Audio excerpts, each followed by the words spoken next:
ಕರ್ನಾಟಕದ ಪ್ರಜ್ಞಾವಂತ ನಾಗರಿಕರಿಗೆಲ್ಲರೂ ಕೂಡ ನಿಮ್ಮ ಗೆಳೆಯ ಡಾಕ್ಟರ್ ವಿಠಲ್ ಒಗ್ಗನ್ನ ಕ್ರಾಂತಿಕಾರಿ ಜೈ ಬಂಧುಗಳೇ, ಇವತ್ತು ಪುನಃ ಮತ್ತೊಂದು ಫೇಸ್ಬುಕ್ ಲೈವ್ ಮಾಡ್ತಾ ಇದ್ದೇನೆ.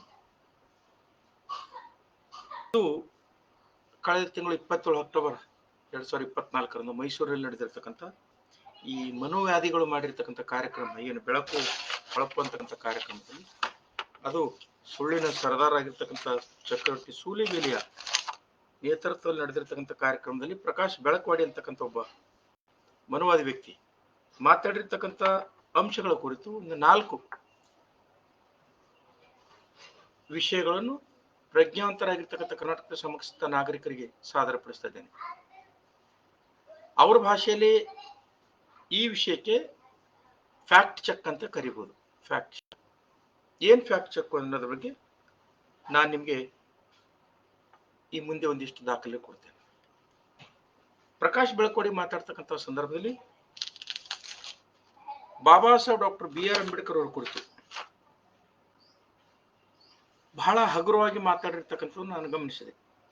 ಏನಂದ್ರೆ 1927ರಿಂದ ಯಾವಾಗ ಬಹಿಷ್ಕೃತ ಹಿತಕಾರಿಣಿ ಸಭಾ ಬಾಬಾ ಸಾಹೇಬ್ ಸ್ಟಾರ್ಟ್ ಮಾಡಿದ್ರು, ಆವಾಗಿನಿಂದ ಇಡೀ ದೇಶವೇ ಬಾಬಾ ಸಾಹೇಬರನ್ನು ಬಾಬಾ ಸಾಹೇಬ್ ಡಾಕ್ಟರ್ BR ಅಂಬೇಡ್ಕರ್ ಅಂತ ಕರೀತಾರೆ. ಆದರೆ ಈ ಪ್ರಕಾಶ್ ಬೆಳಕವಾಡಿ ಅಂತಕ್ಕಂಥ ವ್ಯಕ್ತಿ ಕಾರ್ಯಕ್ರಮದ ಉದ್ದಗಲಕ್ಕೂ ಅಂಬೇಡ್ಕರ್ ಅಂಬೇಡ್ಕರ್ ಅಂಬೇಡ್ಕರ್ ಅಂತಕ್ಕಂಥ ಉದ್ದಡತನದ ಮಾತಾಡಿರ್ತಕ್ಕಂಥದ್ದು ಗಮನಿಸಿದೆ. ಆ ಪ್ರಕಾಶ್ ಬೆಳಕವಾಡಿ ಹೇಳ್ತಾ ಇದ್ದೀನಿ, ಇಲ್ಲಿ ಇದರ ಬಗ್ಗೆ ಸ್ಪಷ್ಟೀಕರಣ ಕೊಡ್ತೀನಿ ಅವನ ಮೂಲಕ. ಏನಂದ್ರೆ ಅಂಬೇಡ್ಕರ್ಗೂ ಮತ್ತು ಬಾಬಾ ಸಾಹೇಬ್ರಿಗೆ ಇರ್ತಕ್ಕಂಥ ವ್ಯತ್ಯಾಸ ಏನು ಅಂತ. ಅಂಬೇಡ್ಕರ್ ಅಂದ್ರೆ ಒಬ್ಬ ಸಾಮಾನ್ಯ ವ್ಯಕ್ತಿ. ಕೃಷ್ಣಜಿ ಕೇಶವ್ ಅಂಬೇಡ್ಕರ್ ಅಂತಕ್ಕಂಥ ಒಬ್ಬ ಬ್ರಾಹ್ಮಣ ವ್ಯಕ್ತಿ. ಆ ವ್ಯಕ್ತಿಯನ್ನು ಮಾತ್ರ ಅಂಬೇಡ್ಕರ್ ಅಂತ ಕರೀತಾರೆ. ಆದರೆ ಡಾಕ್ಟರ್ ಭೀಮರಾವ್ ರಾಮ್ಜಿ ಅಂಬೇಡ್ಕರ್ ಇವರನ್ನು ಬೋಧಿಸತ್ವ ಮತ್ತು ಬಾಬಾ ಸಾಹೇಬ್ ಡಾಕ್ಟರ್ BR ಅಂಬೇಡ್ಕರ್ ಅಂತ ಕರೀತಾರೆ. ಯಾಕೆ ಇವರು ಈ ರೀತಿ ಕರೀತಾರೆ ಅಂದ್ರೆ, ಬಾಬಾ ಸಾಹೇಬ್ ಡಾಕ್ಟರ್ BR ಅಂಬೇಡ್ಕರ್ ಅವರ ಬಗ್ಗೆ ಇವರಿಗೆ ಅಧ್ಯಯನದ ಕೊರತೆ ಇದ್ದ ಪ್ರಯುಕ್ತ ಆ ರೀತಿ ಉದ್ದಟತನದಿಂದ ಮತ್ತು ಅಸಂಬದ್ಧವಾಗಿ ಅಸಂಸ್ಕೃತಿಕವಾಗಿ ವರ್ತನೆ ಮಾಡ್ತಾರೆ. ಪ್ರಪ್ರಥಮವಾಗಿ ನಾಡಿನ ಎಲ್ಲಾ ಪ್ರಜ್ಞಾವಂತ ನಾಗರಿಕರು ತಿಳ್ಕೋಬೇಕು. ನೇರವಾಗಿ ಹೇಳ್ತೇನೆ, ಬಾಬಾ ಸಾಹೇಬ್ ಡಾಕ್ಟರ್ BR ಅಂಬೇಡ್ಕರ್ ಅವರು 53 ವಿಷಯಗಳಲ್ಲಿ ಆಳವಾಗಿ ಅಧ್ಯಯನ ಮಾಡಿರ್ತಕ್ಕಂಥ ಪ್ರಪಂಚದ ಏಕೈಕ ಯುಗ ಪುರುಷರು. ವಿವಿಧ ವಿಷಯಗಳಲ್ಲಿ, ಅದು ಅರ್ಥಶಾಸ್ತ್ರ ಆಗಿರ್ಬೋದು, ಚರಿತ್ರೆ ಆಗಿರ್ಬೋದು, ಆಂಥ್ರೋಪಾಲಜಿ ಆಗಿರ್ಬೋದು, ಧಾರ್ಮಿಕ ಶಾಸ್ತ್ರ ಆಗಿರ್ಬೋದು, ಭಾಷೆ ಆಗಿರ್ಬೋದು, ಲಿಂಗ್ವಿಸ್ಟಿಕ್ ಆಗಿರ್ಬೋದು, ರಾಜಶಾಸ್ತ್ರ ಆಗಿರ್ಬೋದು, ಕಾನೂನು ಆಗಿರ್ಬೋದು, ಈ ರೀತಿಯ 53 ಬೇರೆ ಬೇರೆ ವಿಷಯಗಳಲ್ಲಿ ಆಳವಾಗಿ ಅಧ್ಯಯನ ಮಾಡಿರ್ತಕ್ಕಂಥ ಪ್ರಪಂಚದ ಏಕೈಕ ಯುಗ ಪ್ರವರ್ತಕರು. ಸೊ ಇಂಥ ಯುಗ ಪ್ರವರ್ತಕರನ್ನು ಅಧ್ಯಯನ ಮಾಡಬೇಕಾದ್ರೆ, ಇಂಥ ಯುಗ ಪ್ರವರ್ತಕರನ್ನು ಅರ್ಥೈಸಿಕೊಳ್ಬೇಕಾದ್ರೆ, ಈ ಮನುವಾದಿ ನನ್ನ ಮಕ್ಕಳಿಗೆ ಜಾತೀಯತೆ ಅಂತಕ್ಕಂಥ ಚಸ್ಮಾ ತೆಗೆದು ನೋಡಿದಾಗ ಮಾತ್ರ ಬಾಬಾ ಸಾಹೇಬ್ರು ಅರ್ಥ ಆಗ್ತಾರೆ. ಎಲ್ಲಿವರೆಗೆ ಜಾತೀಯತೆಯ ಚಸ್ಮಾ ತೆಗೆದು ನೋಡೋದಿಲ್ಲೋ ಅಲ್ಲಿವರೆಗೆ ಬಾಬಾ ಸಾಹೇಬರು ಇವರಿಗೆ ಅರ್ಥ ಆಗೋದಿಲ್ಲ. ಸೊ ಅದಕ್ಕಾಗಿ ಆತ ಬಾಬಾ ಸಾಹೇಬ್ ಡಾಕ್ಟರ್ BR ಅಂಬೇಡ್ಕರ್ ಅನ್ನು ಏಕವಚನದಲ್ಲಿ ಸಂಬೋಧನೆ ಮಾಡಿರ್ತಕ್ಕಂಥದ್ದು. ಇನ್ನೊಂದು ವಿಷಯ, ಬಾಬಾ ಸಾಹೇಬ್ ಡಾಕ್ಟರ್ BR ಅಂಬೇಡ್ಕರ್ ಅವರು ಅರ್ಥ ಆಗಬೇಕಾದ್ರೆ ಅಷ್ಟು ಸರಳ ಅಲ್ಲ. ಹೇಗೆ ನಾಸ್ತಿಕತನ ಇದೆಯೋ, ಅಂದ್ರೆ ನಾಸ್ತಿಕ ಆಗಬೇಕಾದ್ರೆ ಅಧ್ಯಯನ ಬೇಕು, ಅಧ್ಯಾಪನ ಬೇಕು, ವಿಮರ್ಶೆ ಬೇಕು, ಆಮೇಲೆ ಬದ್ಧತೆ ಬೇಕು, ತನ್ನ ಅಸ್ಮಿತೆ ಗೊತ್ತಿರಬೇಕು, ಬಹುಸಂಸ್ಕೃತಿಯ ಅರಿವಿರಬೇಕು. ಇಂಥ ಹಲವಾರು ಗುಣಲಕ್ಷಣಗಳಿದ್ದಾಗ ಮಾತ್ರ ಆತ ನಾಸ್ತಿಕನಾಗಲು ಸಾಧ್ಯ. ಆಸ್ತಿಕನಾಗಲು ಅಥವಾ ಧಾರ್ಮಿಕನಾಗಲು, ಆಸ್ತಿಕನಾಗಲು ಅಂಧಶ್ರದ್ಧೆ ಇದ್ರೆ ಸಾಕು. ಮೌಢ್ಯ, ಅಂಧಶ್ರದ್ಧೆ ಇದಿದ್ರೆ ಆತ ಅಂಧಭಕ್ತನಾಗ್ಬೋದು, ಆಸ್ತಿಕನಾಗ್ಬೋದು. ಹಾಗೆಯೇ ಬೇರೆ ಯಾರ ಬಗ್ಗೆನಾದ್ರೂ ಕೂಡ ನೀವು ಅರ್ಥೈಸ್ಕೊಳ್ಳಬಹುದು. ಆದರೆ ಬಾಬಾ ಸಾಹೇಬ್ ಡಾಕ್ಟರ್ BR ಅಂಬೇಡ್ಕರ್ ಅವರು ಅರ್ಥ ಮಾಡ್ಕೋಬೇಕಾದ್ರೆ ಜಾತೀಯತೆ ಚಸ್ಮಾ ತೆಗೆದಿರ್ಬೇಕು, ಅಧ್ಯಯನ ಮಾಡಬೇಕು. ದಿನನಿತ್ಯ ಒಬ್ಬ ಬಾಬಾ ಸಾಹೇಬ್ ನಿಮ್ಗೆ ಅರಿವಾಗ್ತಾರೆ. ಆಮೇಲೆ ಬಾಬಾ ಸಾಹೇಬ್ರು ಎಲ್ಲರಿಗೂ ಅಷ್ಟು ಸರಳ ಅರ್ಥ ಆಗೋದಿಲ್ಲ. ಕಾರಣ ಏನಂದ್ರೆ, ಬಾಬಾ ಸಾಹೇಬ್ ಡಾಕ್ಟರ್ BR ಅಂಬೇಡ್ಕರ್ ಅವ್ರ ವಿಚಾರಧಾರೆ ಹೇಗಿದೆ ಅಂದ್ರೆ, ಅದು ದೇಶಿ ಆಕಳ ತುಪ್ಪ ಇದ್ದಾಗಿದೆ, ಜವಾರಿ ಆಕಳ ತುಪ್ಪ. ಸೊ ಈ ಆಕಳ ತುಪ್ಪ ಕತ್ತೆಗಳಿಗೆ ಅರ್ಥ ಆಗೋದಿಲ್ಲ, ನಾಯಿಗಳಿಗೆ ಜೀರ್ಣ ಆಗೋದಿಲ್ಲ. ಮನುಷ್ಯರಿಗೆ ಮಾತ್ರ ಮಾನವೀಯ ಮೌಲ್ಯಗಳಿರ್ತಕ್ಕಂಥ, ಸಮ ಸಮಾಜದ ಕನಸುಗಳನ್ನು ಕಾಣತಕ್ಕಂಥ ಮತ್ತು ಬಹುಸಂಸ್ಕೃತಿಯ ಭಾರತದ ಬಗ್ಗೆ ಅಪಾರವಾಗಿರ್ತಕ್ಕಂಥ ಗೌರವ ಇರತಕ್ಕಂಥ ಜನರಿಗೆ ಮಾತ್ರ ಬಾಬಾ ಸಾಹೇಬರ ಅರ್ಥ ಆಗ್ತಾರೆ. ಆದರೆ ಕತ್ತೆಗಳಿಗೆ ಯಾವತ್ತೂ ಕೂಡ ಅರ್ಥ ಆಗೋದಿಲ್ಲ. ಸೊ ಅದಕ್ಕಾಗಿ ಇಂಥ ಕತ್ತೆಗಳು Baba Saheb doctor B R Ambedkar ಏಕವಚನ ಅಂಬೇಡ್ಕರ್ ಹಾಗೆ ಹೇಳ್ತಾನೆ, ಅಂಬೇಡ್ಕರ್ ಹೇಳಿದ್ದಾನೆ ಅಂತಕ್ಕಂಥ ಏನ್ ಅವ್ರ ಮಗಳಿಗೆ ಮಾಡ್ಕೊಂಡವರು ಬಾಬಾ ಸಾಹೇಬ್ರನ್ನು ಹಾಗೆ ವರ್ತನೆ ಮಾಡ್ತಾರೆ, ಉಲ್ಲೇಖ ಮಾಡ್ತಾರೆ. ಏನ್ ಅವ್ರ ಅಕ್ಕಗೆ ಮಾಡ್ಕೊಂಡವರು, ಏನ್ ಅವ್ರ ತಂಗಿಗೆ ಮಾಡ್ಕೊಂಡವರು ಅನ್ನೋ ಹಾಗೆ ಅವರು ಉಲ್ಲೇಖ ಮಾಡಿ ಮಾತಾಡ್ತಾರೆ. ಮತ್ತು ಮಾಡ್ಕೊಂಡ್ರು ಕೂಡ ಏನ್ ಅವರು ಸಮಕಾಲೀನವರು ಅನ್ನೋ ರೀತಿಯಲ್ಲಿ ವರ್ತನೆ ಮಾಡ್ತಾರೆ. ಇಂಥ ಮೂರ್ಖರಿಗೆ ಗೊತ್ತಿರ್ಬೇಕು, 2016ರಿಂದ ವಿಶ್ವಸಂಸ್ಥೆಯ 193 ರಾಷ್ಟ್ರಗಳು Baba Saheb doctor B R Ambedkar ಗೌರವಯುತವಾಗಿ ಕಾಣುತ್ತೇವೆ. ಅದಷ್ಟೇ ಅಲ್ಲ, ವಿಶ್ವದ ಜ್ಞಾನದ ಚಿಹ್ನೆ ಅಂತೇಳಿ ಪರಿಭಾವಿಸ್ತಾರೆ. ಕೊಲಂಬೋ ವಿಶ್ವವಿದ್ಯಾಲಯದಲ್ಲಿ ದ್ವಾರದಲ್ಲಿ ಹೋಗಿ ಒಂದು ದೊಡ್ಡ ಪ್ರತಿಮೆ ಮಾಡಿ ಕೆಳಗಡೆ ಒಂದು ಕೊಟೇಶನ್ ಬರ್ಸಿದ್ದಾರೆ ಬಾರಕ್ ಒಬಾಮ ಇರ್ತಕ್ಕಂಥ ಸಂದರ್ಭದಲ್ಲಿ. ಏನಂತ ಬರ್ಸಿದ್ದಾರೆ? ವಿಶ್ವದ ಜ್ಞಾನದ ಚಿಹ್ನೆ ಅಂತ. ಆ ವಿಶ್ವದ ಜ್ಞಾನದ ಚಿಹ್ನೆಗೆ ಏಕವಚನದಲ್ಲಿ ಕರಿತಕ್ಕಂಥ ಕುಕೃತ್ಯ ಮಾಡ್ತಾನಲ್ಲ ಈ ಪ್ರಕಾಶ್ ಬೆಳಕೋಡಿ, ಆತನಿಗೆ ಉತ್ತರ ಕೊಡಲು ಒಂದು ಇವರ ಮನಸ್ಥಿತಿ ಹೇಗಿದೆ ನೋಡಿ, ಮನುವಾದಿಗಳ ಮನಸ್ಥಿತಿ. ಯಾವ ವ್ಯಕ್ತಿ ನೋಡಿ 18 Baba Saheb doctor B R Ambedkar ಅವರು 32 ಪದವಿಗಳನ್ನು ಪಡೆದಿರತಕ್ಕಂಥ, 9 ಭಾಷೆಗಳು ಬಲ್ಲಂತ, 53 ವಿಷಯಗಳಲ್ಲಿ ಆಳವಾಗಿ ಅಧ್ಯಯನ ಮಾಡಿರ್ತಕ್ಕಂಥ, ಅಷ್ಟೇ ಅಲ್ಲ ಕೊಲಂಬೋ ವಿಶ್ವವಿದ್ಯಾಲಯದ ಪ್ರಪಂಚದ ಶ್ರೇಷ್ಠ ಅರ್ಥಶಾಸ್ತ್ರಜ್ಞರಾಗಿರ್ತಕ್ಕಂಥ ಎಡ್ವಿನ್ ಆರ್ ಸಲೀಮನ್ ಅವರ ಗೌರವಕ್ಕೆ ಪಾತ್ರರಾಗಿರ್ತಕ್ಕಂಥ, ಲಂಡನ್ ಸ್ಕೂಲ್ ಆಫ್ ಎಕನಾಮಿಕ್ಸ್ ನಲ್ಲಿ ಇರ್ತಕ್ಕಂಥ ಎಡ್ವಿನ್ ಕೆನನ್ ಮತ್ತು FS ಫಾಕ್ಸಲ್ ಅವರ ಒಂದು ಗೌರವಕ್ಕೆ ಪಾತ್ರರಾಗಿರ್ತಕ್ಕಂಥ ಪ್ರತಿಭಾನ್ವಿತ ವಿದ್ಯಾರ್ಥಿ ಇವನ್ನು ಇವತ್ತಿ ಕೂಡ ಈ ನನ್ನ ಮಕ್ಕಳು ಜಾತಿಯ ಚಸ್ಮಾಲಿಂದ ನೋಡ್ತಾ ಇದ್ದಾರೆ. ಅದಷ್ಟೇ ಅಲ್ಲದೆ ಆ ಜಾತೀಯತೆ ಚಸ್ಮಾ ಹಾಕೊಂಡ ಪ್ರಯುಕ್ತವೇ ಏಕವಚನದಲ್ಲಿ ಬಾಬಾ ಸಾಹೇಬನ್ನು ಸಂಬೋಧನೆ ಮಾಡ್ತಾರೆ. ಇಲ್ಲಿ ನಾವು ಗಮನಿಸಬೇಕಾಗಿರ್ತಕ್ಕಂಥ ಒಂದೆರಡು ವಿಚಾರ ಹೇಳ್ತೀನಿ. ಅವ್ರು ನೋಡಿ ಪ್ರತಿಭಾನ್ವಿತರಿಗೆ, ಅದಕ್ಕೆ ಬಹುಶಃ ಇವರು ತುಳಸಿದಾಸನ ರಾಮಚರಿತ ಮಾನಸವನ್ನು ಫಾಲೋ ಮಾಡ್ತಾರ ಅಂತ ಅನಿಸ್ತದೆ.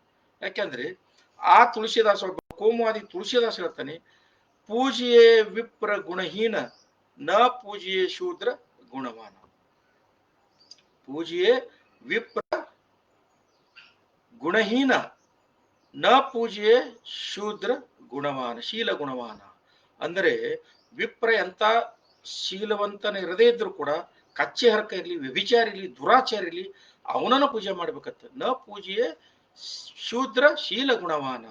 ಅಂದ್ರೆ ಗುಣದಿಂದ ಶೀಲದಿಂದ ಪವಿತ್ರನಾಗಿರ್ತಕ್ಕಂಥ ವ್ಯಕ್ತಿ ಅವ ಶೂದ್ರನಾಗಿದ್ದು ಕೂಡ ಆತನನ್ನು ಪೂಜಿಸಬಾರದು, ಮರ್ಯಾದೆ ಕೊಡಬಾರದು ಅಂತ. ಅದಕ್ಕೆ ಈ ಬೆಳಕವಾಡಿ ಪ್ರಕಾಶ್ ಅಂತಕ್ಕಂಥ ವ್ಯಕ್ತಿ ಆ ತುಳಸಿದಾಸನ ರಾಮಚರಿತ ಮಾನಸದ ಆ ಒಂದು ಛಂದವನ್ನು ಇಟ್ಕೊಂಡೆ ಈ ರೀತಿ ವರ್ತನೆ ಮಾಡಿರ್ತಕ್ಕಂಥ. ಆತನಿಗೆ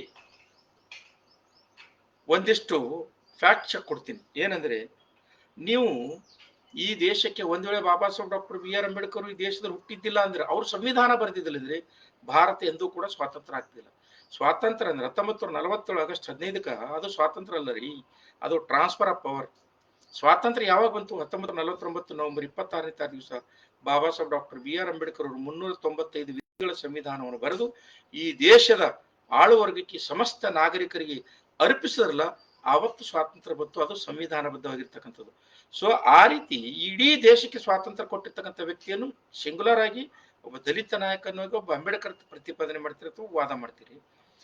ಬ್ರಿಟಿಷರ ಬೂಟು ನಕ್ಕಿರ್ತಕ್ಕಂಥ ವ್ಯಕ್ತಿಯನ್ನು ದೇಶಭಕ್ತ ಅಂತ ನೀವು ಪುಂಗಾನ ಪುಂಗಿ ಭಾಷಣ ಮಾಡ್ತೀರಿ ಮತ್ತು ಉಪಮೇಯ ಕೊಡೋದು ಆರಂಭ ಮಾಡ್ತೀರಿ.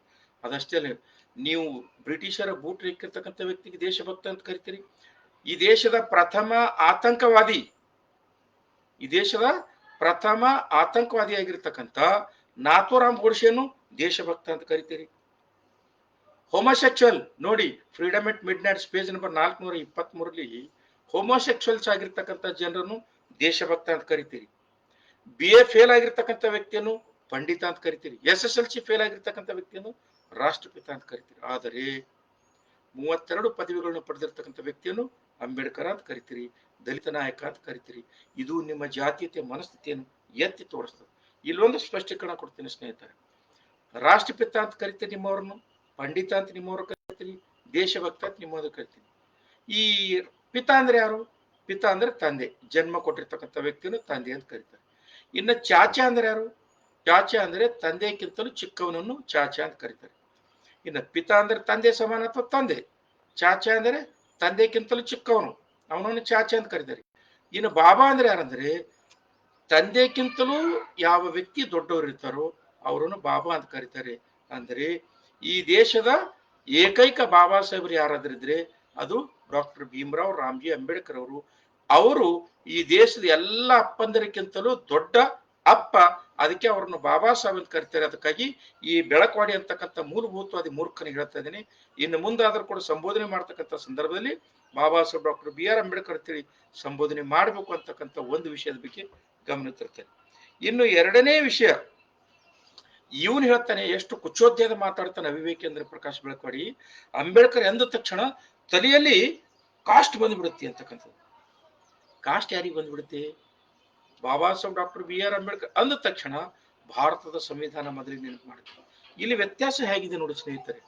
ಯಾರು ದೇಶದ ಬಗ್ಗೆ ಚಿಂತನೆ ಮಾಡ್ತಾರೋ, ಸಮಾಜದ ಬಗ್ಗೆ ಚಿಂತನೆ ಮಾಡ್ತಾರೋ, ಮಕ್ಕಳ ಬಗ್ಗೆ ಚಿಂತನೆ ಮಾಡ್ತಾರೋ, ಕಣ್ಣು ಮುಚ್ಚಿ ನೋಡಿ. ನಾವು ಯಾವ್ದಾದ್ರು ತರಬೇತಿ ಕೊಡ್ತಕ್ಕಂಥ ಸಂದರ್ಭದಲ್ಲಿ ಅಥವಾ ಮಾತುಗಳಾಡ್ತಕ್ಕಂಥ ಭಾಷಣ ಮಾಡ್ತಕ್ಕಂಥ ಸಂದರ್ಭದಲ್ಲಿ ಕಣ್ಣು ಮುಚ್ಚಿ ಮಕ್ಕಳನ್ನ ನೆನೆಸ್ಕೋರಿ ಅಂದಾಗ ಯಾವ ವ್ಯಕ್ತಿಗಳು ಶ್ರಮಜೀವಿಗಳಾದರೋ ಆ ವ್ಯಕ್ತಿಗಳ ಕಣ್ಣು ಮುಂದೆ ಬರ್ತಕ್ಕಂಥ ಮಕ್ಕಳು ಅಂದಾಕ್ಷಣ ಕಣ್ಣು ಮುಂದೆ ಬರ್ತಕ್ಕಂಥವ್ರು ಯಾರಂದ್ರೆ ಹಳ್ಳಿಯಲ್ಲಿ ಹೆಂಡಿ ಕಸ ಮಾಡ್ತಕ್ಕಂಥ ಮಕ್ಕಳು, ದನ ಕುರಿ ಕಾಯ್ತಕ್ಕಂಥ ಮಕ್ಕಳು, ಹೋಟೆಲ್ದಲ್ಲಿ ಗ್ಯಾರೇಜ್ ಅಲ್ಲಿ ಸಪ್ಲೈ ಮಾಡ್ತಕ್ಕಂಥ ಮಕ್ಕಳು, ಇಟಂಗಿ ಭಟ್ಟಿಯಲ್ಲಿ ಮಣ್ಣು ಹೊರತಕ್ಕಂಥ ಮಕ್ಕಳು ನೆನಪಿಗೆ ಬರ್ತಾರೆ. ಯಾವ ವ್ಯಕ್ತಿಗೆ ಸಮಾಜದ ಚಿಂತನೆಯಲ್ಲೂ, ಯಾವ ವ್ಯಕ್ತಿಯ ಮಸ್ತಿಷ್ಕದಲ್ಲಿ ಕೋಮುವಾದ ಇರಿದೆಯೋ, ಯಾವ ವ್ಯಕ್ತಿಯ ಮಸ್ತಿಷ್ಕದಲ್ಲಿ ತಾನೇ ಸುಪ್ರೀಂ ಅಂತಕ್ಕಂಥದ್ದು, ತನ್ನ ಜಾತಿ ಸುಪ್ರೀಂ ಅಂತಕ್ಕಂಥ ಮನಸ್ಥಿತಿ ಇದೆಯೋ ಅಂತ ಅವಿವೇಕಿಯ ಮನಸ್ಸಿನಲ್ಲಿ ಸ್ಮೃತಿ ಪಟಲದ ಮೇಲೆ ಮಕ್ಕಳು ಅಂದಾಕ್ಷಣ ಶಾಲೆ ಹೋಗ್ತಕ್ಕಂಥ, ಕಾನ್ವೆಂಟ್ಗೆ ಹೋಗ್ತಕ್ಕಂಥ, ಕಾರ್ಪೊರೇಟ್ ಸೆಕ್ಟರ್ದಲ್ಲಿ ಕೆಲಸ ಮಾಡ್ತಕ್ಕಂಥ ಮಕ್ಕಳು ನೆನಪಿಗೆ ಬರ್ತಾರೆ ವಿನ ಹೊಲದಲ್ಲಿ ಕೆಲಸ ಮಾಡ್ತಕ್ಕಂಥ, ಜೀತ ಮಾಡ್ತಕ್ಕಂಥ, ಕೂಲಿ ಮಾಡ್ತಕ್ಕಂಥ ಮಕ್ಕಳು ಬರೋದಿಲ್ಲ.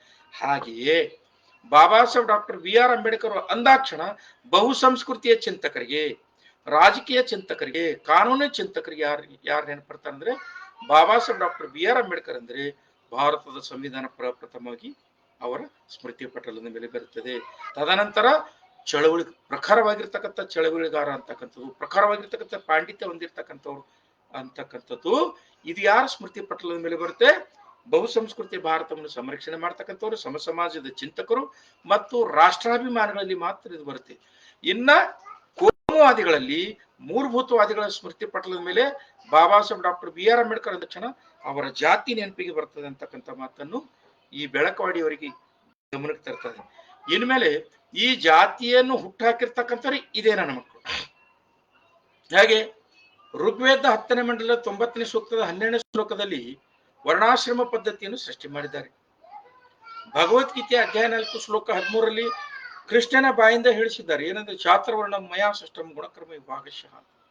ಮನುಸ್ಮೃತಿಯ ಅಧ್ಯಾಯ 1 ಶ್ಲೋಕ 31ರಲ್ಲೂ ಕೂಡ ಈ ವರ್ಣ ವ್ಯವಸ್ಥೆಯನ್ನು ನಾನೇ ಮಾಡಿದ್ದೇನೆ ಅಂತಕ್ಕಂಥ. ಅಂದರೆ ಈ ಬಹುಸಂಸ್ಕೃತಿಯ ಭಾರತವನ್ನು, ಅಖಂಡವಾಗಿರ್ತಕ್ಕಂಥ ಮಾನವ ಧರ್ಮವನ್ನು ಪ್ರತಿಪಾದನೆ ಮಾಡ್ತಕ್ಕಂಥ ಭಾರತವನ್ನು ತಥಾಗತ ಸುಕೀತಿ ಗೌತಮ ಬುದ್ಧರ ನಂತರ ಇದನ್ನು 4 ಭಾಗಗಳಾಗಿ ವಿಂಗಡಣೆ ಮಾಡಿರ್ತಕ್ಕಂಥವ್ರು ಇದೇ ಬ್ರಾಹ್ಮಣ ಜನಾಂಗ. ಬ್ರಾಹ್ಮಣ, ಕ್ಷತ್ರಿಯ, ವೈಶ್ಯ, ಶೂದ್ರ ಅಂತಕ್ಕಂಥ ಚಾತುರ್ವರ್ಣ ಪದ್ಧತಿಯನ್ನು ಸೃಷ್ಟಿ ಮಾಡಿದ್ರು. ಈ ಚಾತುರ್ವರ್ಣ ಪದ್ಧತಿ ಅಂತಕ್ಕಂಥ ವಿಷವರ್ತುಲದಲ್ಲಿ ಈ ದೇಶದ ಮೂಲ ಭಾರತೀಯರಾಗಿರ್ತಕ್ಕಂಥ SC ST OBC ಜನಾಂಗವನ್ನು ಗಿರ್ಕಿ ಹೊಡೆಯುವಂತೆ ಮಾಡಿರ್ತಕ್ಕಂಥವ್ರು ಇದೇ ಮೂಲಭೂತವಾದಿ ಬ್ರಾಹ್ಮಣ ಜನಾಂಗ, ಇದೇ ಪ್ರಕಾಶ್ ಬೆಳಕವಾಡಿ ಜನಾಂಗ. ಅದಕ್ಕಾಗಿ ಈ ರೀತಿ ಮೂಲಭೂತವಾದಿ ಜನಾಂಗ, ವರ್ಣಾಶ್ರಮ ಪದ್ಧತಿಯನ್ನು ಸೃಷ್ಟಿ ಮಾಡಿರ್ತಕ್ಕಂಥ ಜನಾಂಗ, ವರ್ಣಾಶ್ರಮ ಪದ್ಧತಿಯ ಮೂಲಕ ಜಾತೀಯತೆ ಅಂತಕ್ಕಂಥ ವಿಸಗುಸನ್ನು ಹಡೆದಿರ್ತಕ್ಕಂಥ ಜನಾಂಗ ಇವತ್ತಿನ ದಿವಸ ಅಸ್ಪೃಶ್ಯರು ಮತ್ತು ಶೂದ್ರ ಅಂತ ಪ್ರಖರವಾಗಿರ್ತಕ್ಕಂಥ ಪಂಡಿತರಾದರೂ ಕೂಡ ಆ ತುಳಸಿದಾಸ ಹೇಳಿದ ಹಾಗೆ ನ ಪೂಜೆಯ ಶೂದ್ರ ಗುಣವಾನ್ ಅಂತಕ್ಕಂಥ ಇವರು ಸ್ಮೃತಿ ಪಟಲದ ಮೇಲೆ ಬರುತ್ತೆ. ಅದಕ್ಕೆ ಬಾಬಾ ಸಾಹೇಬರನ್ನು ಏಕವಚನದಲ್ಲಿ ಕರೀತಾರೆ ಅಂತಕ್ಕಂಥದ್ದು. ಇನ್ನು ಬಾಬಾ ಸಾಹೇಬ್ ಅಂತ ಅಂದಾಕ್ಷಣ ಜಾತಿ ನೆನಪು ಬರುತ್ತೆ ಅಂತಕ್ಕಂಥ ಹೇಳಿದೆಲ್ಲ, ಚಾತುರ್ವರ್ಣ ಪದ್ಧತಿಯನ್ನು ಹುಟ್ಟು ಹಾಕಿರ್ತಕ್ಕಂಥವ್ರು ನೀವು ಬ್ರಾಹ್ಮಣರು. ಈ ಚಾತುರ್ವರ್ಣ ಪದ್ಧತಿಯ ವಿಸಗುಷ ಜಾತೀಯತೆಯನ್ನು ಸೃಷ್ಟಿ ಮಾಡಿರ್ತಕ್ಕಂಥವ್ರು ನೀವುಗಳು. ಆ ಜಾತೀಯತೆ ನಿಮ್ಮ ಮಸ್ತಿಷ್ಕದಲ್ಲಿ ಯಾವತ್ತು ಕೂತಿದೆ ಅಂದ್ರೆ ನೀವೆಲ್ಲರೂ ಕೂಡ ಕಾಮಾಲೆ ಆಗಿರ್ತಕ್ಕಂಥ ಕಣ್ಣುಳ ಜನಾಂಗ ಇರ್ತಕ್ಕಂಥ ಸಮುದಾಯ ನಿಮ್ಮದು. ಅದಕ್ಕಾಗಿ ನಿಮಗೆ ಯಾವುದೇ ವ್ಯಕ್ತಿಯ, ಆ ವ್ಯಕ್ತಿಯ ವ್ಯಕ್ತಿತ್ವ, ವ್ಯಕ್ತಿಯ ಸಾಧನೆ, ವ್ಯಕ್ತಿತ್ವ ಗುಣಮಟ್ಟ, ವ್ಯಕ್ತಿಯ ಒಂದು ಪ್ರಖರತೆಯ ಬಗ್ಗೆ ನಿಮ್ಮ ಸ್ಮೃತಿ ಪಟಲದ ಮೇಲೆ ಬರುತ್ತೆ. ಯಾಕೆ ಬರುವುದಿಲ್ಲ ಅಂದ್ರೆ ನೀವು ಮೊದಲೇ ನೀಚ ಗುಣದ ವ್ಯಕ್ತಿಗಳಾಗ್ತೀರಿ. ಆದರೆ ನಿಮ್ಮ ಸಮುದಾಯ ಅಂದ್ರೆ ಇದೇನು ಬ್ರಾಹ್ಮಣ ಸಮುದಾಯ ಇದೆಯೋ ಈ ಜನಾಂಗದಲ್ಲಿ ಮಾತ್ರ ಬಾಬಾ ಸಾಹೇಬ್ ಅಂದಾಕ್ಷಣ ಜಾತಿ ಬರ್ತದೆ. ಬಾಬಾ ಸಾಹೇಬ್ ಅಂದಾಕ್ಷಣ ಹೊರಗ ವಿಶ್ವಸಂಸ್ಥೆ 193 ರಾಷ್ಟ್ರಗಳಲ್ಲಿ ಕೇಳಿ ಬಾಬಾ ಸಾಹೇಬ್ ಅಂದಾಕ್ಷಣ ಏನ್ ಹೇಳ್ತಾರೆ? Baba Saheb is a world knowledge person ಅಂತ ಹೇಳ್ತಾರೆ. ಬಾಬಾ ಸಾಹೇಬ್ ಅಂದ ತಕ್ಷಣ father of the Indian constitution ಅಂತಾರೆ. ಅರೇ ಅದಕ್ಕಾಗಿ ಬಾಬಾ ಸಾಹೇಬ್ರಲ್ಲಿ ಪ್ರಖರವಾಗಿರ್ತಕ್ಕಂಥ ಪಾಂಡಿತ್ಯ ಇತ್ತು ಅಂತ ಹೇಳಿದೆ. ಚೈನಾ ದೇಶದ ಶೆಂಜಾನ್ ಯೂನಿವರ್ಸಿಟಿ ಅವರು ಬಾಬಾ ಸಾಹೇಬ್ರ 22 ವ್ಯಾಲ್ಯೂಮ್ಗಳನ್ನು ಚೈನಾ ಭಾಷೆಗೆ ತರ್ಜುಮೆ ಮಾಡಿ ಅಲ್ಲಿರ್ತಕ್ಕಂಥ ವಿದ್ಯಾರ್ಥಿಗಳಿಗೆ ಅಧ್ಯಯನ ಮಾಡ್ತಾ ಇದ್ದಾರೆ. ಆಸ್ಟ್ರೇಲಿಯಾ ಯೂನಿವರ್ಸಿಟಿಯಲ್ಲಿ, ಕೊಲಂಬೋ ಯೂನಿವರ್ಸಿಟಿಯಲ್ಲಿ, ಆಮೇಲೆ ಗ್ರೇಜಿನ್ ಕಾಲೇಜಿನಲ್ಲಿ, ಲಂಡನ್ ಸ್ಕೂಲ್ ಆಫ್ ಎಕನಾಮಿಕ್ಸ್ ನಲ್ಲಿ ಬಾಬಾ ಸಾಹೇಬ್ ಡಾಕ್ಟರ್ BR ಅಂಬೇಡ್ಕರ್ ಅವರ ಅಧ್ಯಯನ ಕೇಂದ್ರಗಳು ಸ್ಥಾಪನೆ ಮಾಡಿ ಬಾಬಾ ಸಾಹೇಬ್ರನ್ನ ಅಧ್ಯಯನ ಮಾಡ್ತಾ ಇದ್ದಾರೆ. ಕಾರಣ ಬಾಬಾ ಸಾಹೇಬ್ರ ಕಾಸ್ಟ್ ಅಂತಲ್ಲ, ಬಾಬಾ ಸಾಹೇಬ್ರ ಜ್ಞಾನ ಅಂತದ್ದು ಅಧ್ಯಯನ ಮಾಡ್ತಾ ಇದ್ದಾರೆ. ಅದಕ್ಕಾಗಿ ಮಿಸ್ಟರ್ ಪ್ರಕಾಶ್ ಬೆಳಕವಾಡಿ ಬಾಬಾ ಸಾಹೇಬ್ ಅಂದಾಕ್ಷಣ ನಿನ್ನಂತ ಕೋಮುವಾದಿಗಳಿಗೆ ಜಾತಿ ಅಂತಕ್ಕಂಥ ಕಾಸ್ಟ್ ಅಂತಕ್ಕಂಥ ಸ್ಮೃತಿಗೆ ಬರುತ್ತೆ. ಆದರೆ ಸಮಸಮಾಜದ ಕನಸುಗಾರರಿಗೆ ಮತ್ತು ಬಹುಸಂಸ್ಕೃತಿಯ ಪ್ರೇರಕರಿಗೆ, ಬಹುಸಂಸ್ಕೃತಿಯ ಪ್ರತಿಪಾದಕರಿಗೆ ಬಾಬಾ ಸಾಹೇಬ್ ಅಂದಾಕ್ಷಣ ಜ್ಞಾನದ ಬೆಳಕು ಅಂತಕ್ಕಂಥದ್ದು ನಿನಗೆ ಬರ್ತದೆ ಅಂತಕ್ಕಂಥ 2ನೇ ವಿಷಯ ಹೇಳ್ತೇನೆ. 3ನೇ ವಿಷಯ ನೋಡಿ, ಮಿಸ್ಟರ್ ಪ್ರಕಾಶ್ ಬೆಳಕವಾಡಿ ಅವರೇ ಬಾಬಾ ಸಾಹೇಬ್ ಡಾಕ್ಟರ್ BR ಅಂಬೇಡ್ಕರ್ ಅವ್ರ ಬಗ್ಗೆ ಓದ್ಬೇಕಾದ್ರೆ ಅರ್ಧಂಬರ್ಧ ಓದೊಂದು ಮಾತಾಡಿದ್ರೆ ಅವಿವೇಕಿ ಅಂತ ಕರೀತಾರೆ. ಅದಕ್ಕೆ ಇಂಗ್ಲಿಷ್ ನಲ್ಲಿ ಒಂದು ಗಾದೆ ಇದೆ, ಏನು, half knowledge is very dangerous in always. ಅದಕ್ಕಾಗಿ ಹೇಳ್ತಾ ಇದ್ದೀನಿ, ನೀನು ಮಾತಾಡ್ತಕ್ಕಂಥ ಸಂದರ್ಭದಲ್ಲಿ 3ನೇ ವಿಷಯ ಹೇಳಿ, ಬಾಬಾ ಸಾಹೇಬ್ ಡಾಕ್ಟರ್ BR ಅಂಬೇಡ್ಕರ್ ಕೊಲಂಬೋ ವಿಶ್ವವಿದ್ಯಾಲಯದಲ್ಲಿ ಬಹುಶಃ 1922-23ರಲ್ಲಿ ಏನು ದ ವ್ಯಾಲ್ಯೂ ಆಫ್ ರುಪೀಸ್ ಬಗ್ಗೆ PhD ಮಾಡಿದ್ರು ಅಂತ. ನೋಡಿ, ಬಾಯಿಗೆ ಬಂದದೇ ಮಾತಾಡ್ತಕ್ಕಂಥದ್ದು ಈ ಸಂವಾದದಲ್ಲಿ ಇರ್ತಕ್ಕಂಥ ಈ ಬಾಡಿಗೆ ಭಾಷಣಕಾರರ ಕೃತ್ಯ. Fact check. ವಾಸ್ತವಿಕವಾಗಿ ಏನಿದೆ, ಬಾಬಾ ಸಾಹೇಬ್ ಡಾಕ್ಟರ್ BR ಅಂಬೇಡ್ಕರ್ 1922-23ರಲ್ಲಿ PhD ಸಿಕ್ಕಿಲ್ಲ. ಅವ್ರ thesis the value of the rupees ಅಲ್ವೇ ಅಲ್ಲ. ಹಾಗಾದ್ರೆ ಏನು, ಬಾಬಾ ಸಾಹೇಬ್ ಡಾಕ್ಟರ್ BR ಅಂಬೇಡ್ಕರ್ ಅವರಿಗೆ 1917ರಲ್ಲಿ ಕೊಲಂಬೋ ವಿಶ್ವವಿದ್ಯಾಲಯ ಡಾಕ್ಟರೇಟ್ PhD ಪದವಿ ಕೊಟ್ಟು ಗೌರವಿಸಿತು. ಆ ಥೀಸಸ್ ಹೆಸರು the national dividend of India, A historical and a analytical study. Thesis ಹೆಸರು ಅದು ದ ವ್ಯಾಲ್ಯೂ ಆಫ್ ರುಪೀಸ್ ಅಲ್ಲಪ್ಪ, the national dividend of India, A historical and a analytical study of. ಈ thesis ಬಗ್ಗೆ ಬಾಬಾ ಸಾಹೇಬ್ರಿಗೆ 1917ರಲ್ಲಿ PhD ಪದವಿಯನ್ನು ಕೊಟ್ಟಿರ್ತಕ್ಕಂಥದ್ದು. 2ನೇದಾಗಿ 1923ರಲ್ಲಿ ಬಾಬಾ ಸಾಹೇಬ್ರಿಗೆ ಕೊಟ್ಟಿರ್ತಕ್ಕಂಥದ್ದು PhD ಅಲ್ಲ, DSc, ಡಾಕ್ಟರ್ ಆಫ್ ಸೈನ್ಸ್. ಅದು 1923 ಮಾರ್ಚ್ ತಿಂಗಳಲ್ಲಿ DSc ಕೊಲಂಬೋ ವಿಶ್ವವಿದ್ಯಾಲಯ 23ರಲ್ಲಿ ಕೊಡ್ತು. ಆ ಥೀಸಸ್ ಹೆಸರು the problem of rupees, its origin and its a solution. ನೋಡಿ, 1917 ಕೊಟ್ಟಿರ್ತಕ್ಕಂಥದ್ದು PhD. ಈತ ಹೇಳಿದಾಗೆ 1923 ಆ PhD thesis the national dividend of the Indian, a historical and a analytical study. 1923ರಲ್ಲಿ ಬಾಬಾ ಸಾಹೇಬ್ರಿಗೆ ಕೊಟ್ಟಿರ್ತಕ್ಕಂಥ DSc, ಡಾಕ್ಟರ್ ಆಫ್ ಸೈನ್ಸ್ ಅಂತಕ್ಕಂಥ ಪದವಿಯನ್ನು the problem of rupees, its origin and its solution ಅಂತಕ್ಕಂಥ ಥೀಸಸ್ ಮೇಲೆ ಕೊಟ್ಟಿರ್ತಕ್ಕಂಥದ್ದು. ಅದಕ್ಕಾಗಿ 3ನೇ ಹೇಳ್ತಾ ಇದ್ದೀನಿ, ಬಾಬಾ ಸಾಹೇಬ್ರ ವಿಚಾರಧಾರೆಗಳು, ಬಾಬಾ ಸಾಹೇಬ್ರ ಗ್ರಂಥಗಳು, ಬಾಬಾ ಸಾಹೇಬ್ರ ಪ್ರಬಂಧಗಳ ಬಗ್ಗೆ ಚೆನ್ನಾಗಿ ಅಧ್ಯಯನ ಮಾಡಿ ಹೇಳಿದ್ರೆ ಇದು ಉಚಿತವಾಗುತ್ತೆ. ಇಲ್ಲಾಂದ್ರೆ ವಯಸ್ಸಾಗಿದೆ, ಇದೇ ರೀತಿ ಉಗುಳಿಸ್ಕೋಬೇಕಾಗ್ತದೆ ಅಂತಕ್ಕಂಥ ಮಾತನ್ನು ಹೇಳ್ತಾ, ಇನ್ನು ಕೊನೆಯದಾಗಿ ಬಾಬಾ ಸಾಹೇಬ್ರ ಮನೆಯವರು ಡುಮ್ಕಿ ಹೊಡೆದವರು ಅಂತಕ್ಕಂಥ ಉದ್ದಾಟತನದ ಮಾತಾಡಿದ್ದಾನೆ. ಅಂದ್ರೆ ಬಾಬಾ ಸಾಹೇಬ್ರ ಮನೆಯವರು ಡುಮ್ಕಿ ಹೊಡೆದಿರ್ತಕ್ಕಂಥ ಮಿಸ್ಟರ್ ಪ್ರಕಾಶ್ ಬೆಳಕವಾಡಿ, ಪ್ರಕಾಶ್ ಅಂಬೇಡ್ಕರ್ ಜಿ, ಆದರಣೀಯ ಪ್ರಕಾಶ್ ಅಂಬೇಡ್ಕರ್ ಜಿಯವರು PG ಮತ್ತು LLB ಸ್ಟೂಡೆಂಟ್. ಅವ್ರು ಲಾ ಪ್ರಾಕ್ಟೀಸ್ ಮಾಡ್ತಾರೆ, ಪೂನಾದಲ್ಲಿ ಮತ್ತು ಮುಂಬೈಯಲ್ಲಿ ಲಾ ಪ್ರಾಕ್ಟೀಸ್ ಮಾಡ್ತಾರೆ. ಸೊ ಅಂಥವ್ರನ್ನು ಡುಮ್ಕಿ ಹೊಡೆದಿರ್ತಕ್ಕಂಥ ವ್ಯಕ್ತಿ ಅಂತ ಇದೆಯಲ್ಲ, ನಿನ್ನ ಅವಿವೇಕಿ ತನಕ ಏನ್ ಅನ್ಬೇಕು. ಅದಷ್ಟೇ ಅಲ್ಲ, ಬಾಬಾ ಸಾಹೇಬರ ಅನುಯಾಯಿಗಳೇ ಇವತ್ತಿನ ದಿವಸ 7-8 ಪದವಿ ಪಡೆದಿದ್ವಿ. ಬಾಬಾ ಸಾಹೇಬ್ರ ಅನುಯಾಯಿ ಆಗಿರ್ತಕ್ಕಂಥ ನಾನು ಡಬಲ್ ಗ್ರಾಜುಯೇಷನ್, ಹಿಂದಿಯಲ್ಲಿ ಗ್ರಾಜುಯೇಷನ್, ಕನ್ನಡದಲ್ಲಿ ಗ್ರಾಜುಯೇಷನ್, B.Ed ಮಾಡ್ಕೊಂಡಿದ್ದೀನಿ, LLB ಮಾಡ್ಕೊಂಡಿದ್ದೀನಿ, MA ಮಾಡ್ಕೊಂಡಿದ್ದೀನಿ, PhD ಮಾಡ್ಕೊಂಡಿದ್ದೀನಿ. 7 ಪದವಿ ಪಡೆದಿರ್ತಕ್ಕಂಥ ಒಬ್ಬ ಬಾಬಾ ಸಾಹೇಬ್ರ ಅನುಯಾಯಿಗೆ ನಿನಗೆ ಎದುರಿಸಲಿಕ್ಕಾಗಂಗಿಲ್ಲ. ಇನ್ನು ಅವರ ವಂಶಸ್ಥರ ಬಗ್ಗೆ ಕುಚ್ಚೋದ್ಯದ ಮಾತಾಡ್ತೀಯಲ್ಲ, ಇದು ನಿನ್ನ ಅವಿವೇಕಿತನಕ್ಕೆ ಹಿಡಿದಿರ್ತಕ್ಕಂಥ ಕನ್ನಡಿ ಅಂತಕ್ಕಂಥದ್ದು ನೀನು ಮನದಟ್ಟು ಮಾಡಿಕೊಳ್ಳಬೇಕು ಅಂತಕ್ಕಂಥ ಮಾತನಾಡುತ್ತಾ, ಪ್ರಕಾಶ್ ಬೆಳಕವಾಡಿ ಆಗಿರ್ಬೋದು, ಸಂವಾದದಲ್ಲಿ ಇರ್ತಕ್ಕಂಥ ಯಾವನೇ ಆಗಿರ್ಬೋದು, ನಿಮಗೇನಾದರೂ ಬಾಬಾ ಸಾಹೇಬ್ರಿಗೆ ಮಾತಾಡ್ತಕ್ಕಂಥ ತೀಟೆ ಇದ್ದರೆ ನನ್ನ ಜೊತೆಗೆ ಲೈವ್ದಲ್ಲಿ ಬಂದು ಚರ್ಚೆ ಮಾಡಿ. ಅದು ಬಿಟ್ಟು ಯಾವುದೋ ಒಂದು ಮೈಸೂರಿನಲ್ಲಿ ಯಾವುದೋ ಒಂದು ಮೂಲೆಯಲ್ಲಿ ನಿಮ್ಮದೇ ಆಗಿರ್ತಕ್ಕಂಥ ಒಂದು ಗಾಂಪರ ಗುಂಪನ್ನು ಕಟ್ಟಿಕೊಂಡು ನಿಮ್ಮದೇ ಆಗಿರ್ತಕ್ಕಂಥ ತೀಟೆಯನ್ನು ತೀರಿಸ್ಕೊಳ್ತಕ್ಕಂಥ ಕೃತ್ಯ ಮಾಡಿದ್ದಾದ್ರೆ, ನೀವು ಯಾವಾಗ ಬಾಬಾ ಸಾಹೇಬ್ರ ಬಗ್ಗೆ ರೂಪಾಂತರ ಮಾಡಿರ್ತಕ್ಕಂಥ ವಿಷಯಗಳ, ತಿರುಚಿರ್ತಕ್ಕಂಥ ವಿಷಯಗಳು ಮತ್ತು ಕಪೋಲ ಕಲ್ಪಿತ ವಿಷಯಗಳು ನೀವು ಹೇಳುತ್ತಾ ಬರ್ತೀರೋ, ನಾನು ಆಗಾಗ ಬಂದು ನಿಮಗೆ ಚಳಿ ಬಿಡಿಸೋದಂತ ಗ್ಯಾರಂಟಿ ಅಂತಕ್ಕಂಥ ಮಾತನ್ನು ಹೇಳುತ್ತಾ, ಈತ ಈತ ಆಗಿರ್ಬೋದು, ಈತನ ಸಹಪಾಠಿಗಳಾಗಿರ್ಬೋದು, ಇವರೆಲ್ಲರೂ ಕೂಡ ಕಪೋಲಕಲ್ಪಿತ ಮತ್ತು ಸುಳ್ಳಿನ ಸರಮಾಲೆನ ಕಟ್ಟಿ ಬಾಬಾ ಸಾಹೇಬರಿಗೂ ಮತ್ತು RSSಗೆ ಟ್ಯಾಗ್ ಮಾಡ್ತಾ, ಬಾಬಾ ಸಾಹೇಬ್ರು ಇವತ್ತ್ಯಾಕೆ ಎತ್ಕೋತಾ ಇದ್ದಾರೆ ಇವರು ಸಂವಾದದವರು? ಇಷ್ಟು ದಿವಸ ಎಲ್ಲಿ ಹೋಗಿತ್ತು? ಯಾಕೆ ಅಂದ್ರೆ 2025ಕ್ಕೆ RSS ಸ್ಥಾಪನೆ 100 ವರ್ಷ ಆಯ್ತು. ಸೊ 2025ರವರೆಗೆ ಹೇಗೆ ತಥಾಗತ ಸುಖಿತಿ ಗೌತಮ ಬುದ್ಧರನ್ನು ಹೈಜಾಕ್ ಮಾಡಿಕೊಂಡು ವಿಷ್ಣುವಿನ 9ನೇ ಅವತಾರ ಮಾಡಿಕೊಂಡಿದ್ದರು. ಭವಿಷ್ಯ ನನಗನ್ಸುತ್ತೆ 2025 ನಂತರ ಬಾಬಾ ಸಾಹೇಬ್ ಡಾಕ್ಟರ್ BR ಅಂಬೇಡ್ಕರ್ ಅವರನ್ನು ಕಲಿಯುಗದಲ್ಲಿ ವಿಷ್ಣುವಿನ 10ನೇ ಅವತಾರ ಅಂತೇಳಿ ಪ್ರತಿಪಾದನೆ ಮಾಡಲು ಇವರು ಹಿಂಜರಿಯುವುದಿಲ್ಲ. ಅದಕ್ಕಾಗಿ ಈ ದೇಶದ ಮೂಲ ಭಾರತೀಯರಿಗಿಂತ SC ST OBC ಜನಾಂಗದವರಿಗೆ ನಾನು ಮನವಿ ಮಾಡ್ಕೊಳ್ತಾ ಇದ್ದೀನಿ, ಇಂಥ ಕುಚೋದ್ಯದ ಮಾತುಗಳು ಆಡಿದಾಗ, ಅವಿವೇಕಿತನದ ಮಾತುಗಳು ಆಡಿದಾಗ, ರೂಪಾಂತರ ವಿಷಯಗಳು ಸಾದರಪಡಿಸಿದಾಗ, ನೀವು ನಿಮ್ಮ ಜಿಲ್ಲೆಗಳಲ್ಲಿ ಇವರಿಗೆ ಚಳಿ ಬಿಡಿಸಿದಾಗ ಮಾತ್ರ ಇವರು ಹಿಂದಕ್ಕಿರ್ತಾರೆ. ಹಿಂದೆ ಹೋದರೆ ಇವರು ಬಾಬಾ ಸಾಹೇಬ್ರನ್ನು ಕೂಡ ಹೈಜಾಕ್ ಮಾಡಿಕೊಂಡು ತಮ್ಮವ್ರನ್ನಾಗಿಸ್ಕೊಂಡು, ಅದಷ್ಟೇ ಬಿಡಂಗಿಲ್ಲ, ಬಾಬಾ ಸಾಹೇಬ್ರನ್ನ ಹೈಜಾಕ್ ಮಾಡಿಕೊಂಡು ಜನಿವಾರ ಹಾಕಿ ರೂಪಾಂತರ ಮಾಡಿಕೊಂಡು ತಮ್ಮವ್ರನ್ನಾಗಿ ಮಾಡ್ಕೊಳ್ತಕ್ಕಂಥ ಕೃತ್ಯ ಬಹಳ ಸಮೀಪಿದೆ. ಇದಕ್ಕೆ ನಾವು ಪ್ರತಿರೋಧ ಒಡ್ಡಲೇಬೇಕು ಅಂತಕ್ಕಂಥ ಮಾತನ್ನು ಹೇಳ್ತಾ ನನ್ನ ಮಾತಿಗೆ ವಿದಾಯ ಹೇಳ್ತೇನೆ. ಎಲ್ಲರಿಗೂ ಜೈ ಭೀಮ್, ನಮೋ ಬುದ್ಧಾಯ.